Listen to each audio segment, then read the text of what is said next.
Bonjour à toutes, bonjour à tous, je suis ravie de vous retrouver. C'est la DER des DER, c'est le dernier jour de ce défi du mois de septembre. Je tiens à vous rappeler avant de commencer tout de suite que je n'ai pas inventé ce tirage. Il est sorti de ce livre ici, je ne sais pas si vous le voyez comme il faut, qui s'appelle 111 tirages pour votre évolution ou révolution personnelle. C'est de Bella Esmeri et ça se trouve dans le commerce. C'est dans son livre que j'ai trouvé cet exemple de challenge à faire sur un mois. Elle le fait pour tous les mois de l'année aussi. Elle en a fait plein d'autres. Elle en a 111 tirages. Donc vous imaginez bien, il y a de quoi faire. Ce que je voulais faire avec ce tirage, et j'ai trouvé que c'était ici, je trouvais que c'était très intéressant, de vous montrer une autre façon de se servir des cartes, de la cartomancie. Bien évidemment, avec la cartomancie, on fait de la voyance, on prédit, on peut voir des choses, on peut voir des événements, mais c'est aussi un outil personnel d'évolution personnelle pour moi qui est extraordinaire. Et tout ce qui a été fait ici chaque jour, vous pouvez le refaire chez vous, à votre maison, avec votre oracle, et vous n'avez pas besoin d'en avoir 50, il suffit d'en avoir un, ça suffit largement, et vous pouvez vous accompagner tous les jours.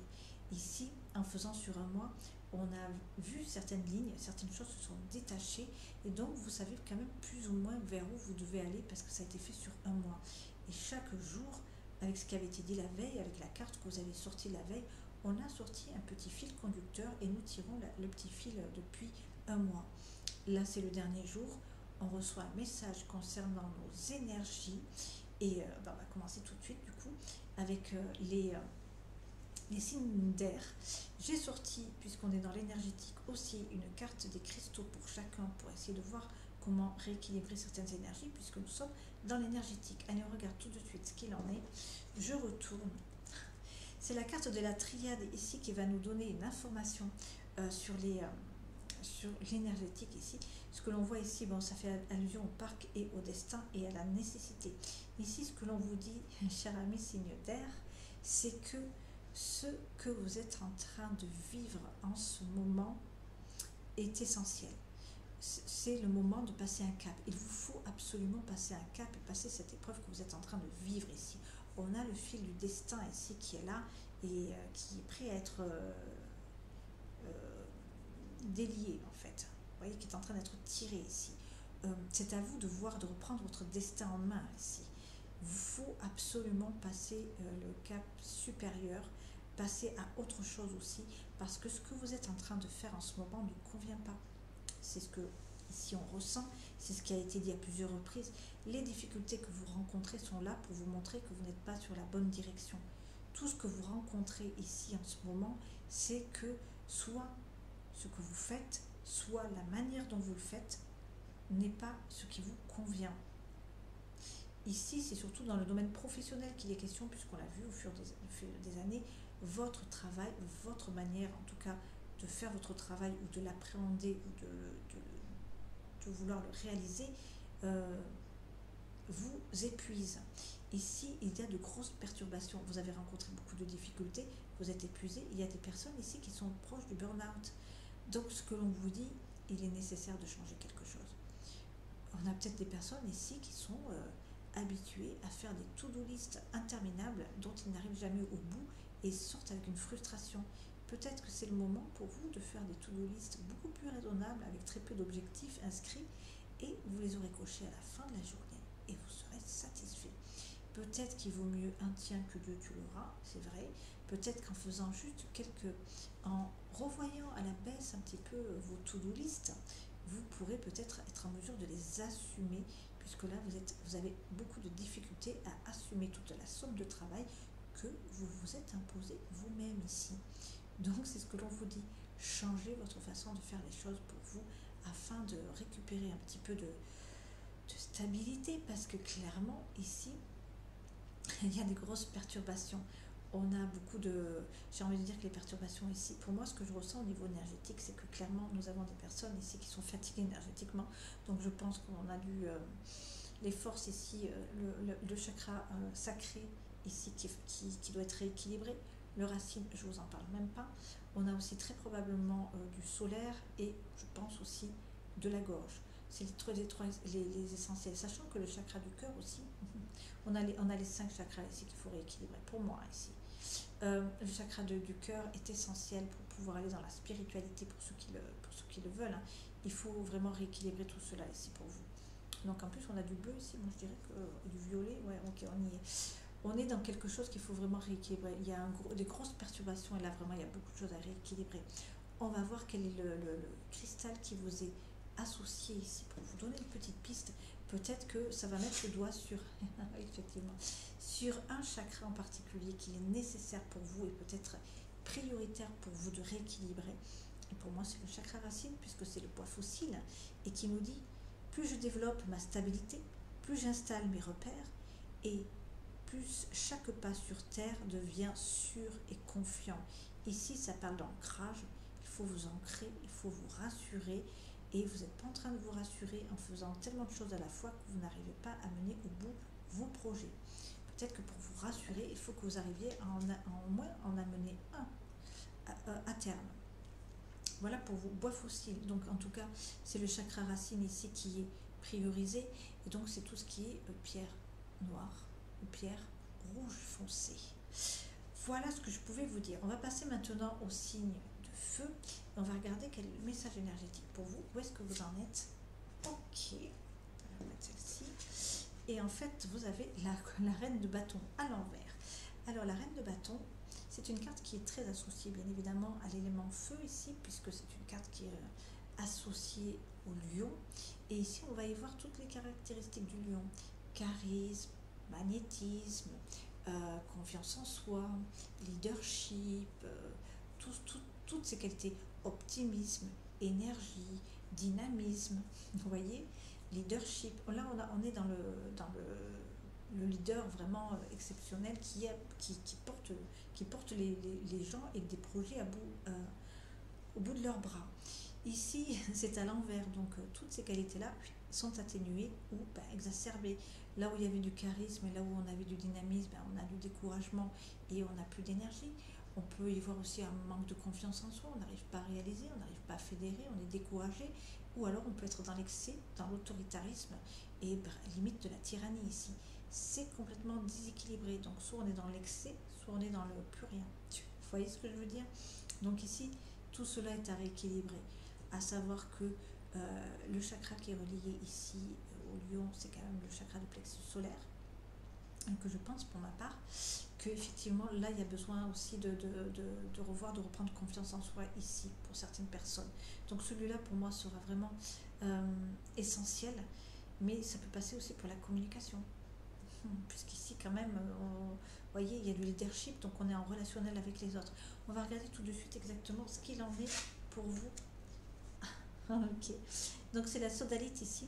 Donc la conscience, stabiliser son mental et en faire un outil de soutien est essentiel pour s'ouvrir vers plus d'inspiration. Ici c'est ça. Apporter de la stabilité dans son mental. Ici, votre mental vous joue des tours et vos insécurités vous font aller soit dans de l'introversion, soit dans une extroversion qui va limite à la tyrannie ici. Donc c'est à vous de rééquilibrer. Et avec la sodalite, qui est aussi quand même le cristal qui est associé à l'archange Saint-Michel, c'est aussi une carte qui peut vous aider à libérer vos angoisses aussi. Pour moi, c'est le cristal associé à Saint-Michel, la sodalite. On a vu hier, il peut vous aider à justement peut-être voir ça et vous aider à reprendre confiance en vous pour ceux qui manquent de confiance. On va passer maintenant aux signes de terre, les vierges, les capricornes et les taureaux, et on va regarder vous où vous en êtes au niveau énergétique, ce que l'on veut nous dire ici. Ok, d'accord. Allez, c'est la carte de la fausseté, mais c'est aussi avant tout la carte des amitiés. Donc là où on est verré à l'endroit de la tendresse et une amitié solide, à l'envers ici, on a des trahisons, on a des hypocrites, des relations qui sont fausses ici. Donc ici, c'est tout ça qui vous a épuisé ici et qui en tout cas vous perturbe. Vos perturbations ici énergétiques viennent de vos relations avec les autres ici. Donc confiance en vous, croyance, communication. Donc j'ai envie de dire que là aussi nous avons des chakras du cœur qui sont ici, qui ont besoin d'être rééquilibrés puisqu'on a des trahisons qui ont été soit passés ou en cours ou à venir. En tout cas, c'est ce domaine-là ici qui perturbe vos énergies, votre énergie.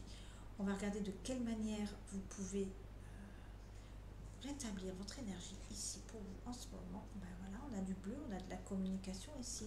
On parle des relations et c'est la Célestine ici qui vous dit chaque parole, chaque mot est sacré. Utilisez-les à bon escient pour vous faire comprendre avec justesse. Ici, ce que cela peut vous dire aussi, c'est que peut-être dans vos relations, il y a une communication qui ne passe pas, qui n'est pas faite comme il faut, et que peut-être dans votre manière d'exprimer, vous avez vous-même induit des idées fausses que les personnes peuvent se faire de vous. C'est ici qu'on peut vous dire qu'il y a de l'hypocrisie par rapport à vous, parce que peut-être les gens n'ont pas bien compris les messages que vous vouliez faire passer ici. Avec la Célestine, avec les pierres bleues, vous avez la possibilité peut-être de rétablir une communication ici. En tout cas, celle-ci, c'est en affirmation, pour vous affirmer, pour vraiment faire comprendre les messages comme vous voulez que les personnes les comprennent, vous faire bien comprendre et être clair. La Célestine peut vous aider ici pour vous affirmer dans vos relations. Il y a des messages assez lourds. Allez, on termine maintenant avec les signes d'eau, les poissons, les cancers et les scorpions. Et on va regarder ici quelle est la carte qui vient vous parler ici. Pour vous, c'est un petit peu moins lourd, avec un petit bémol quand même. Ici, nous avons la carte des satisfactions parce qu'elle est à l'envers. Donc la carte à l'envers avec le 8 de coupe, comme on aurait pu voir le 8 de coupe. C'est les satisfactions ici pour vous. Donc il va y avoir des joies, il va y avoir des petites joies, il va y avoir de l'optimisme, il va y avoir des célébrations. C'est la carte des relations là aussi, relations amicales aussi, mais elle est meilleure que pour les signes de terre, les cartes amicales ici, mais surtout amoureuses peut-être. Ici on est vraiment dans l'amour, on est vraiment dans le relationnel. Ici on vous dit, vous avez envie de faire des excès, vous voulez fêter des choses, on vous dit très bien.